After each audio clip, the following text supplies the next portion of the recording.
Assalamualaikum warahmatullahi wabarakatuh. Alhamdulillahirabbil alamin. Allahumma shalli ala sayyidina Muhammad wa ala ali sayyidina Muhammad. Sore ini saya bagikan lagi kisah mimpi yang dialami seorang murid yang berguru kepada salah satu cici dari almarhum Kiai Haji Hasan Sepuh Genggong yang terkenal kewaliannya. Sebut saja seorang murid tersebut dengan nama Fulan, bukan nama yang sebenarnya. Fulan mengalami mimpi bahwa dirinya itu dan anak istrinya diajak ke rumah yang besar. Besarnya itu seperti rumah orang kaya. Di luar rumahnya terdapat taman yang luas.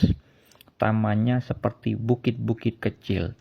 Di dalam rumahnya terlihat mewah, luas dan terang. Anaknya Fulan yang perempuan melihat-lihat setiap ruangan yang ada di dalam rumah tersebut. Kemudian Fulan mengatakan kepada anaknya itu dengan perkataan, "Kak, kamu harus sopan, Kak. Ini rumah orang." Setiap ruangan dipasang CCTV.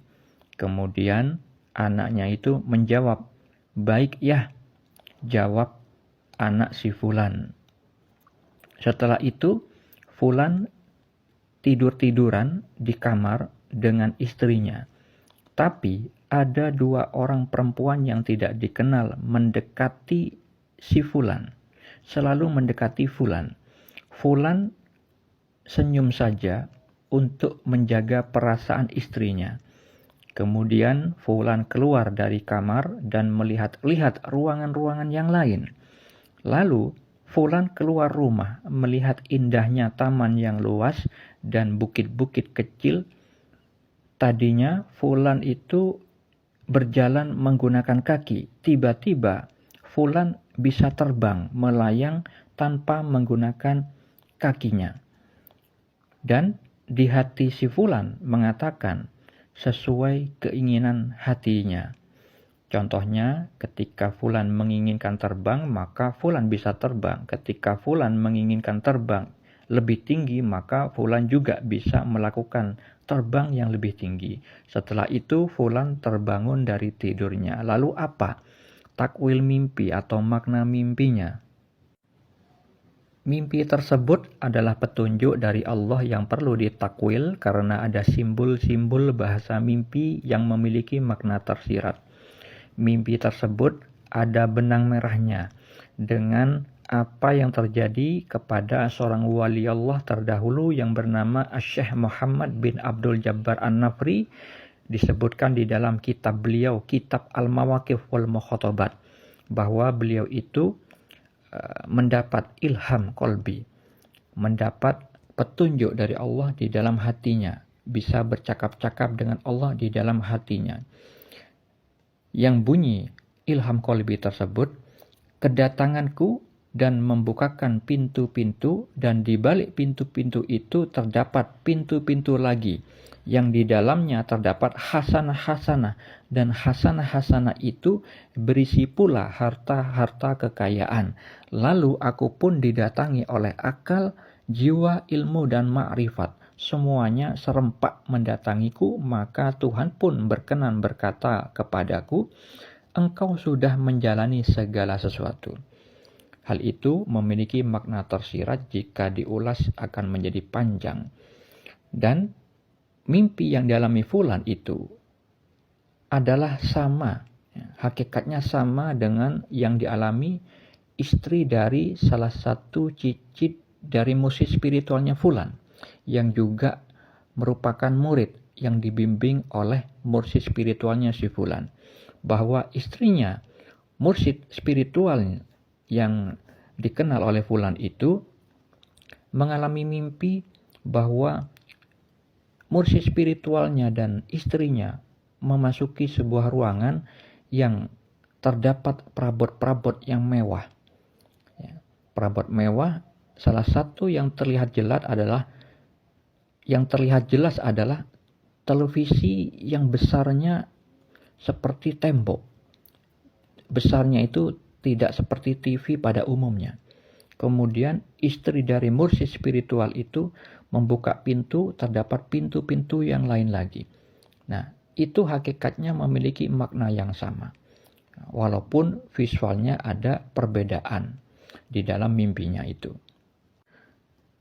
Mimpi yang dalam fulan itu makna tersiratnya adalah petunjuk dari Allah Subhanahu wa taala tentang takdir yang akan terjadi, bahwa fulan itu nantinya akan mendapat hasanah-hasanah ilmu-ilmu, pengetahuan, ilmu tentang ma'rifatullah, ilmu tentang mengenal Allah. Yang tentunya hal itu hanya bisa didapatkan setelah fulan selesai lulus dari mujahadahnya, berjuang dengan sungguh-sungguh di dalam menjalani kehidupannya dengan landasan Al-Quran dan As-Sunnah, dengan panduan ilmu syariat tentang peraturan hukum-hukum Allah yang bersumber dari Al-Quran dan As-Sunnah. Dan mimpi tersebut juga mengenai tentang makom spiritual yang sudah dijatahkan kepada fulan, yang hal itu adalah peluang yang bisa dicapai oleh fulan berkaitan dengan mimpi sebelumnya, bahwa fulan itu bermimpi dalam sebuah kamar, terdapat lemari tertutup, dan di atas lemari itu ada sosok wali Allah Abuya Uci dan sosok penceramah almarhum Syekh Ali Jabir. Dan dua sosok orang alim tersebut dikelilingi orang-orang berbaju putih. Nah, itu tentang makom spiritual, peluang makom spiritual yang bisa diraih oleh fulan, yang memang dijatahkan peluang itu oleh Allah untuk si fulan, tetapi lemari yang tertutup itu adalah tentang baju-baju spiritual yang bisa diambil oleh fulan, tetapi dia harus membuka lemari itu dengan cara apa? Bermujahadah. Jadi bermujahadah, berjuang dengan sungguh-sungguh melawan hawa nafsu dengan sarana takwa. Pada mimpi yang tadi saya ceritakan, itu ada visual istri dan anaknya si fulan yang perempuan. Itu juga mengenai takdir yang akan mereka berdua alami. Bahwa ketika fulan itu nantinya mencapai makom kewalian, maka anak perempuannya dan juga istrinya akan mendapatkan dampak kebaikannya dari kedudukan si fulan jika sudah dicapainya. Jadi bukan berarti nantinya fulan dan anak istrinya itu memasuki rumah orang kaya, karena di situ ada dua sosok perempuan yang tidak dikenal yang mendekati fulan terus. Nah, itu sesuatu yang mustahil terjadi di dalam kehidupan nyata. Melainkan itu memiliki makna tersirat tentang sifat-sifat Allah, mewakili sifat-sifat Allah yang maha pengasih, yang maha penyayang, yang menyertai si fulan di dalam menjalani kehidupannya, yang selalu diawasi mujahadahnya, dibimbing oleh Allah Subhanahu wa taala melalui mursyid spiritualnya yang memang telah terkonfirmasi melalui mimpi-mimpi yang sudah dialami si fulan, mimpi-mimpi sebelumnya tentang mimpi tarekat yang harus dijalani oleh si fulan. Dan diperkuat lagi mengenai simbol kewalian, bahwa dirinya itu di dalam mimpi tersebut bisa terbang dan bisa menginginkan apa yang diinginkan hatinya si fulan.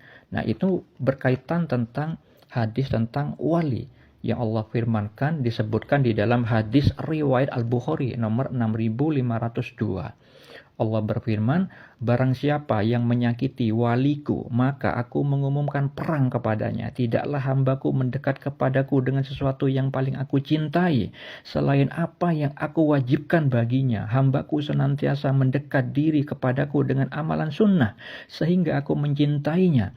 Apabila aku telah mencintainya, aku menjadi pendengarannya yang ia gunakan untuk mendengar, penglihatannya yang ia gunakan untuk melihat, tangannya yang ia gunakan untuk berbuat, dan kakinya yang ia gunakan untuk berjalan. Jika dia meminta kepadaku, pasti aku beri. Jika dia meminta perlindungan kepadaku, pasti aku lindungi. Jadi itulah yang insya Allah akan terjadi kepada fulan. Semoga hal ini menjadi manfaat. Assalamualaikum warahmatullahi wabarakatuh.